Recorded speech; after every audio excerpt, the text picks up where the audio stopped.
नमस्कार दोस्तों, आज इस वीडियो में हम आपको बताने वाले हैं भारत देश में प्राइवेट बैंकें कितनी हैं और वह प्राइवेट बैंकें कौन-कौन सी हैं और उन बैंकों का मुख्यालय कहाँ पर है और उन बैंकों की स्थापना कब हुई थी और उन बैंकों की जो विशेषता है वो क्या विशेषता है। ये सारी जानकारी इस वीडियो में हम आप लोगों को बताने वाले हैं। ठीक है, मैं करते वीडियो स्टार्ट और आप लोगों को मैं प्राइवेट बैंकों के बारे में आज जानकारी देने वाले हैं। तो यहाँ पर ऊपर साफ-साफ लिखा हुआ है, जो देख रहे हैं यहाँ पर लिखा हुआ है भारत देश में प्राइवेट बैंकें कितनी हैं और कौन-कौन सी प्राइवेट बैंकें हैं और प्राइवेट बैंकों की स्थापना कब हुई थी और उन बैंकों का मुख्यालय कहाँ पर है और उनकी विशेषता क्या है, ये सारी जानकारी इस वीडियो में बताने वाले हैं। सबसे पहले बात आती है भारत देश में प्राइवेट बैंकें कितनी हैं। भारत देश में प्राइवेट बैंकें 21 हैं। ठीक है, भारत देश में अभी वर्तमान में प्राइवेट बैंकें 21 हैं। पहले और भी थी, लेकिन सरकार ने किन्हीं कारणवश से इन बैंकों का आपस में विलय कर दिया। अब भारत देश में सिर्फ 21 प्राइवेट बैंकें बची हुई हैं। अब बात आती है वो कौन कौन सी बैंकें हैं। आज इस वीडियो में बताएंगे कौन कौन सी बैंकें, ठीक है, फिर उन बैंकों की स्थापना कब हुई थी और उन बैंकों का मुख्यालय क्या है और उन बैंकों की विशेषता क्या है। अब बात करते हैं, नंबर 1 पे बैंक आती है HDFC बैंक। ये प्राइवेट बैंक में बहुत अच्छी बैंक है, नंबर 1 पे बैंक है और इस बैंक की स्थापना हुई थी 1994 में और इस बैंक का HDFC बैंक का मुख्यालय है ना वो मुंबई में है, मुंबई महाराष्ट्र में। और इसकी विशेषता क्या है, भारत का सबसे बड़ा प्राइवेट बैंक है, डिजिटल सर्विस में अग्रणी रहता है, मतलब डिजिटली भी सेवा आप लोगों को प्रोवाइड कराती है, जैसे कि इंटरनेट बैंकिंग हो गया है, मोबाइल बैंकिंग हो गया, UPI हो गया, सारी प्रोवाइड आपको सेवा देती है। अब आती है दूसरे नंबर पर बैंक आती है ICICI बैंक। ये भी प्राइवेट बैंकों में अच्छी बैंक है और इस बैंक की भी स्थापना 1994 में हुई थी और इस बैंक का भी हेडक्वार्टर मुंबई में, लेकिन इसका एक और हेडक्वार्टर है वो बड़ौदा में। ठीक है, इसका व्यापक ब्रांच नेटवर्क डिजिटल बैंकिंग में ये बहुत मजबूत से बैंक है ICICI बैंक। उसके बाद आती है दूसरे नंबर पे आती है एक्सिस बैंक। एक्सिस बैंक भी बहुत अच्छी बैंक है और इस बैंक की स्थापना हुई थी 1993 में। इस भी बैंक का हेडक्वार्टर मुंबई में है और इसका कॉर्पोरेट और खुदारा में दोनों में ये बैंक मजबूत है। ठीक है, कॉर्पोरेट में और खुदारा में ये बैंक बहुत मजबूत है, एक्सिस बैंक। अब बात करते हैं नेक्स्ट बैंक के बारे में। नेक्स्ट बैंक आती है कोटक महिंद्रा बैंक। ये भी बैंक बहुत अच्छी बैंक है, आप लोग इस बैंक में अपने अकाउंट को ओपन करा सकते हो। ठीक है, और ये मतलब बैंक ऑनलाइन भी अकाउंट को ओपन करती है। और कोटक महिंद्रा बैंक की स्थापना हुई थी 2003 में इस बैंक की स्थापना हुई थी और इसका भी हेडक्वार्टर मुंबई में है, मुंबई महाराष्ट्र में। पहले मतलब ये कोटक महिंद्रा बैंक पहले NBFC या फिर बैंक का नाम बना दिया, मतलब इसको NBFC बैंक के नाम से जानते थे, लेकिन फिर बाद में इसको बैंक क्लियर कर दिया है। ठीक है, अब बात करते हैं नेक्स्ट बैंक में। नेक्स्ट बैंक आती है 5वें नंबर पर आती है इंडस्ट्रियल बैंक। ये भी बैंक अच्छी है और इस बैंक की स्थापना 1994 में हुई थी और इस बैंक का हेडक्वार्टर पुणे में है। ठीक है, आप इसमें विशेषता क्या, तेज सेवा और डिजिटल पर फोकस करती है। जो इंडस्ट्रियल बैंक है ना, ये अच्छी बैंक है, मतलब ये डिजिटल में बहुत अच्छा आगे है और टेक्नोलॉजी में। ठीक है, अब बात आती है एक्सिस बैंक के बारे में। ठीक है, एक्सिस बैंक की स्थापना 2004 में हुई थी और इस बैंक का भी हेडक्वार्टर यानी मुख्यालय ना वो मुंबई में है।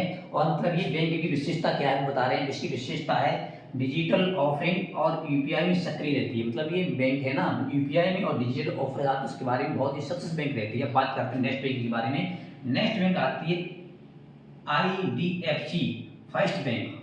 ये भी अच्छी बैंक प्राइवेट में है और इस बैंक की स्थापना हुई थी 2015 में और इस बैंक का हेडक्वार्टर वो मुंबई में है। और इसकी क्या है, IDFC और कैप्शन फर्स्ट का विलय होकर के सेविंग अकाउंट ब्याज देता है, मतलब ये बैंक क्या है, अपने सेविंग अकाउंट में लोगों को अच्छा खासा ब्याज देता है। ठीक है, अब बात करते हैं हम RBL बैंक के बारे में। ये भी बैंक अच्छी बैंक है और इस बैंक की स्थापना 1943 में हुई थी। उसके बाद 1990 में इसको रिवर्ट कर दिया गया है, मतलब ये बैंक है ना, ये RBL बहुत पुरानी बैंक है। इसकी स्थापना 1943 में हुई थी, लेकिन दोबारा क्या किया गया, दोबारा 1990 में इस बैंक को दोबारा रिवर्ट कर दिया गया है, दोबारा से फिर से कर दिया गया है। और इस बैंक की मतलब इसका बैंक का कार्यालय है ना, मुख्यालय वो मुंबई में है। और लेकिन ये मतलब बैंक की विशेषता क्या है, छोटे शहरों में विस्तारित नहीं, विस्तारशील, मतलब ये क्या बैंक है जो छोटे शहरों में अच्छा काम कर रही है। उसके बाद नेक्स्ट बैंक आती है बंधन बैंक। ये भी बैंक बहुत अच्छी बैंक है, आप जानते होंगे। इस बैंक की स्थापना हुई थी 2015 में। ठीक है, और इसका हेडक्वार्टर कोलकाता में है। और उसके बाद माइक्रो फाइनेंस से बैंक बदला ग्रामीण क्षेत्रों में सक्रिय है, मतलब बंधन बैंक है ना, ये ग्रामीण क्षेत्रों में बहुत सक्रिय बैंक है। उसके बाद बैंक आती है फेडरलिस्ट बैंक। इसकी स्थापना 1931 में हुई थी। इसका कलुबा केरल में इसका मतलब हेडक्वार्टर है और इसकी सक्रिय का है NRI से सेवाओं में मजबूत है। मतलब ये बैंक है ना, कौन सी फेडरल बैंक है, वो NRI सेवा में बहुत ज़्यादा सक्रिय बात करते हैं हम। नेक्स्ट में 11 नंबर बैंक आती है साउथ इंडियन बैंक और इस बैंक की स्थापना 1929 में हुई थी और इसका हेडक्वार्टर वो त्रिशूर केरल में है। लिखा है इसका विशेषता है इसकी पुराना निजी बैंक साउथ में सक्रिय है। मतलब इसका जो पुराना बैंक है ना वो साउथ में ज़्यादा सक्रिय है। उसके बाद बात करते हैं हम बैंक आती है 12 नंबर पर आती है सिटी यूनियन बैंक। अब आती है सिटी यूनियन बैंक, बहुत अच्छी बैंक। आप इस बैंक में अपने अकाउंट को ओपन करा सकते हो। इस बैंक की स्थापना हुई थी 1904 में और इसका हेडक्वार्टर तांजापुर तमिलनाडु में है। ठीक है, ये छोटे व्यापारियों के लिए, मतलब ये सिटी यूनियन बैंक है ना, ये छोटे व्यापारियों के लिए बैंक बनाई गई है। उसके बाद बैंक आती है 13 नंबर की आती है DCB बैंक। ये भी बैंक अच्छी है और इस बैंक की स्थापना 1995 में हुई थी और इस बैंक का भी हेडक्वार्टर मुंबई महाराष्ट्र में है। इसका फोकस में फोकस इसका SMP पर है, अर्ध शहरी क्षेत्रों में है। मतलब एक SME सेवा उसमें भी, और छोटे जो शहर हैं अर्ध शहर हैं ना, वो ज़्यादा बड़ी शहर है ना, मतलब जो बीच के हैं उनमें ये बैंक बहुत ज़्यादा सक्रिय होती है। उसके बाद बैंक आती है कर्नाटका बैंक। ये भी जानते हो कर्नाटका बैंक है और इस बैंक की स्थापना 1924 में हुई थी और इसका हेडक्वार्टर मैंगलोर में है, मैंगलोर में। ठीक है, और पुराने लेकिन टेक्नोलॉजी फ्रंट से, मतलब ये बैंक क्या है, कर्नाटका बैंक है, पुरानी में से है लेकिन टेक्नोलॉजी बहुत फास्ट है, ये बैंक अच्छा काम कर रही है टेक्नोलॉजी में। ठीक है, उसके बाद बैंक आती है करुवा विशाल बैंक। ये भी बैंक अच्छी बैंक है।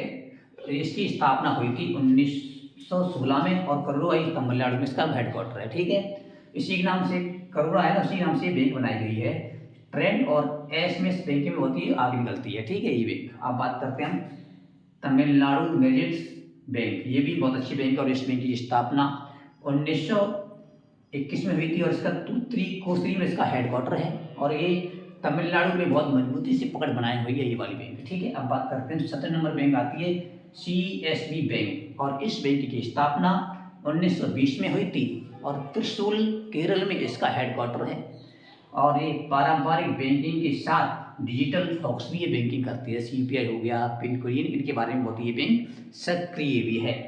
अब बात करते हैं 18 नंबर बैंक आती है नेशनल बैंक और इस बैंक की स्थापना 1922 में हुई थी और इसका हेडक्वार्टर नैनीताल में है। ठीक है, बैंक ऑफ बड़ौदा की शायद उत्तर भारत में सक्रिय है। मतलब ये बैंक है ना 18 नंबर बैंक, ये मतलब बैंक ऑफ बड़ौदा की सहायक बैंक है और ये उत्तर भारत में ज़्यादा सक्रिय है। उसके बाद आता है AU स्मॉल फाइनेंस बैंक। ये इस बैंक की स्थापना हुई थी 2017 में स्थापना हुई थी और इसका हेडक्वार्टर जयपुर में है और स्मॉल फाइनेंस में लीड ग्रामीण क्षेत्र में टारगेट करती है। ठीक है, ये स्मॉल छोटी बैंक है। इसके बाद बैंक आती है धनलक्ष्मी बैंक। धनलक्ष्मी बैंक आती है, ये भी बैंक बहुत अच्छी बैंक है और इस बैंक की स्थापना हुई थी 1927 में और इसका भी हेडक्वार्टर त्रिशूल केरल में है। पुरानी बैंक धीरे धीरे डिजिटल ट्रांजेक्शन में होगी, मतलब ये बहुत पुरानी बैंक है, धीरे धीरे ये डिजिटल क्षेत्र में भी बैंक आगे बढ़ गई। अब बात आती है 21 नंबर बैंक आती है एजुकेशनल स्मॉल फाइनेंस बैंक और इस बैंक की स्थापना हुई थी 2016 में और इसका हेडक्वार्टर चेन्नई में है। फाइनेंशियल इनक्लूजन में ये फोकस कर रही है। ठीक है, इतनी जो बैंकें थी आज इस वीडियो में हमने आप लोगों को बताई हुई हैं। अगली बात करेंगे हम भारत देश में सरकारी बैंकों के बारे में। आज इस प्राइवेट बैंकों के बारे में हमने बताई है, उन बैंकों की स्थापना कब हुई है, उनका हेडक्वार्टर कहाँ पर है, मुख्यालय कहाँ पर, इस सारी जानकारी इस वीडियो में आज हमने बताई हुई है। अगर ये जानकारी आप लोगों को अच्छी लगी है तो प्लीज़ आप लोग हमारे इस वीडियो को लाइक करें, शेयर करें और कमेंट करते हैं। ठीक है, फिर मिलते हैं आप लोगों को नेक्स्ट वीडियो में। आप सभी लोगों को हमारी तरफ से जय हिंद, जय भारत।